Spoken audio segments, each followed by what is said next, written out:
Here. Boy. Sir. Hey, it's another treasure map.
This is it, right? The Rockstall? Aye, lad. The Council of Valkyries. The Valkyries are of Valhalla, are they not? Glad to see you're paying attention, brother.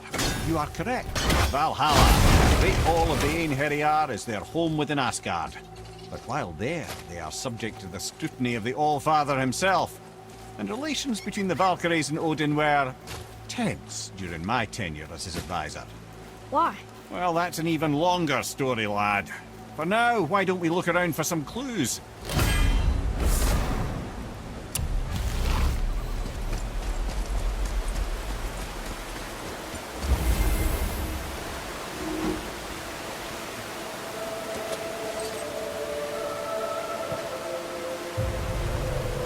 Whoa, you're back.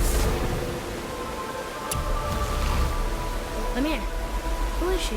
Gunnar, Mistress of War. After any conflict, big or small, she would be first on the scene, sussing out the worthy spirits for a free trip to Valhalla. A gruesome task, but she took great pride in it. Any conflict. Impossible. It's true. She had help from her sisters, of course, but Gunnar was always first to arrive. Her judgment of the fallen was unparalleled, and an invaluable resource to Odin. She was one of his favorites.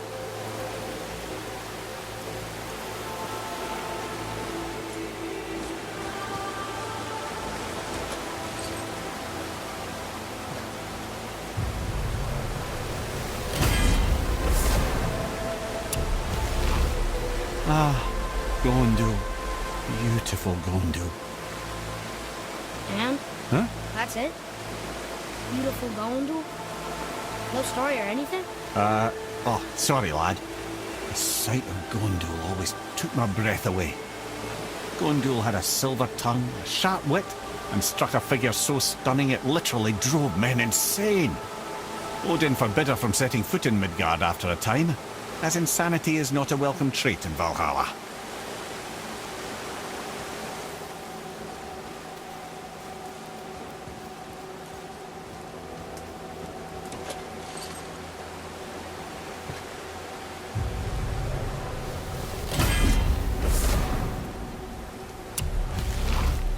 This is none other than Geirdriful, the Master of Arms in Valhalla. responsible for arming and training Odin's Einherjar. His what? His army come Ragnarok. The entire reason Valhalla exists, you see. The Einherjar wait in the Great Hall endlessly, feasting, drinking, and fornicating themselves silly. Once Ragnarok begins, Odin calls them into service to fight on his behalf. Geirdriful had her hands full training that lot.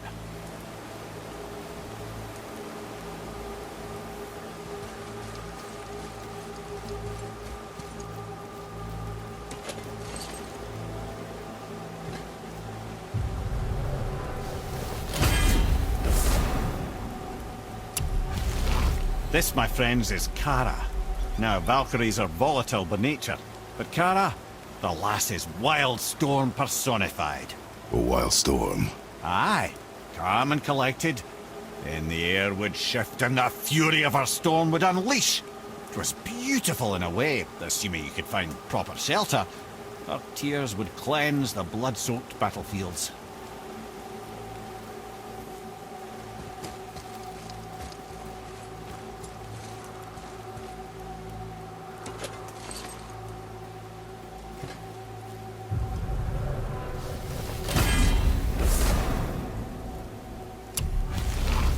This is Rota, a chooser of the slain.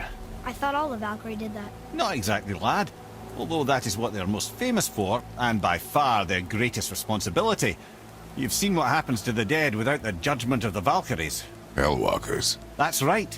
Rota, Gunnar, Skuld. Without them to clean up the aftermath of battle, hell overflows with souls meant for Valhalla. A sorry state of affairs. Rota must be beside herself.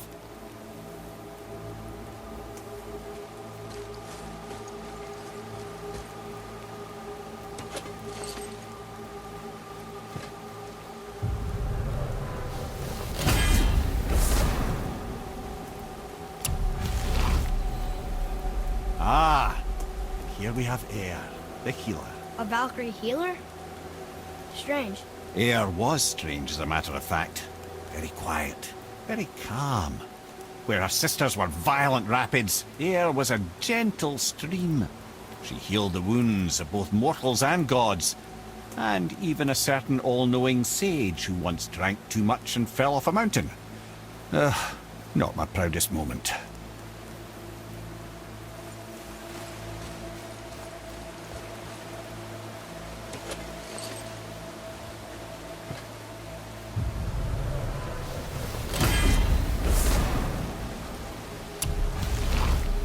Well, well, Hilda, mistress of battle.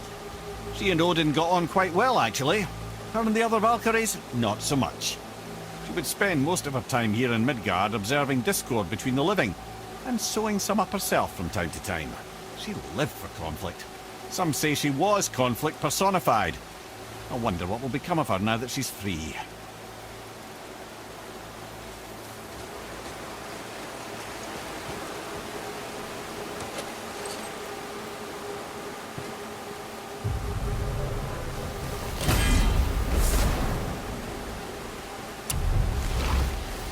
Olrun, once the daughter of a powerful chieftain.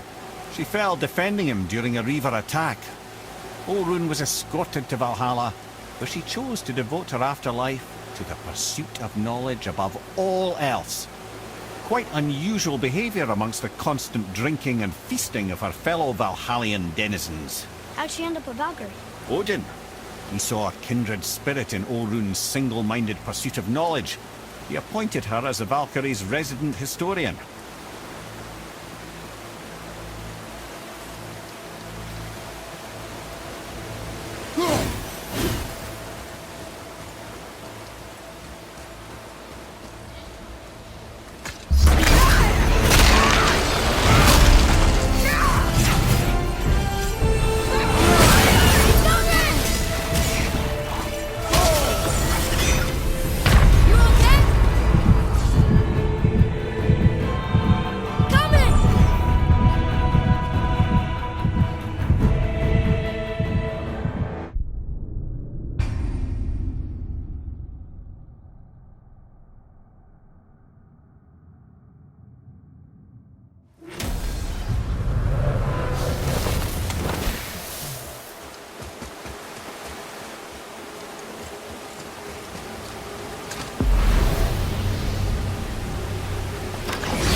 to you.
Okay, brother?